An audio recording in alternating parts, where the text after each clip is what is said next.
বাড়িতে কি আছো? আমাকে কিছু খাইতে দাও।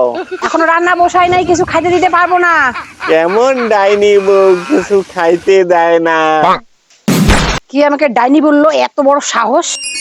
ওহো তুমি, তোমাকে আমি কত খুঁজছিলাম, 1 বছর থেকে তোমাকে খুঁজে পাচ্ছি না। চলো চলো, তোমাকে খাইতে দিব। কে তুমি? কেন তুমি আমাকে চিনতে পারতেছো না? আমি তোমার বউ। চলো বাড়ি চলো, চলো আমি যাব না। চলো চলো না, তোমাকে যত্ন করবো। চলো এখানে বসো, বসো, তোমাকে যত্ন করবো, খাইতে দিব। চলো, তুমি কেন আমাকে এত আদর করতেছো? একটু পরে সব বুঝতে পারবা। আমাকে খাইতে দিবা তো? খাইতে দিব। ধরো এটা, ধরো এটা, পুরা উঠানটা ঝাড় দাও। ওখানে বাসনগুলো আছে, বাসনগুলো ধুয়ে নাও, গোয়াল ঘরটা পরিষ্কার করো, তারপর গিয়ে রান্না করো। তারপর তোমার কপালে খাওয়া। আমার সব মনে পড়ছে।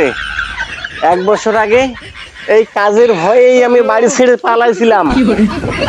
আর আমার মাথার যে স্মৃতি শক্তি হারাই গেছিল, আমার মাথার মধ্যে আঘাত করছিলা। আমার সব মনে পড়ছে। আমি গেলাম। আরে দাঁড়াও দাঁড়াও দাঁড়াও দাঁড়াও, যেও না যেও না, দাঁড়াও দাঁড়াও দাঁড়াও।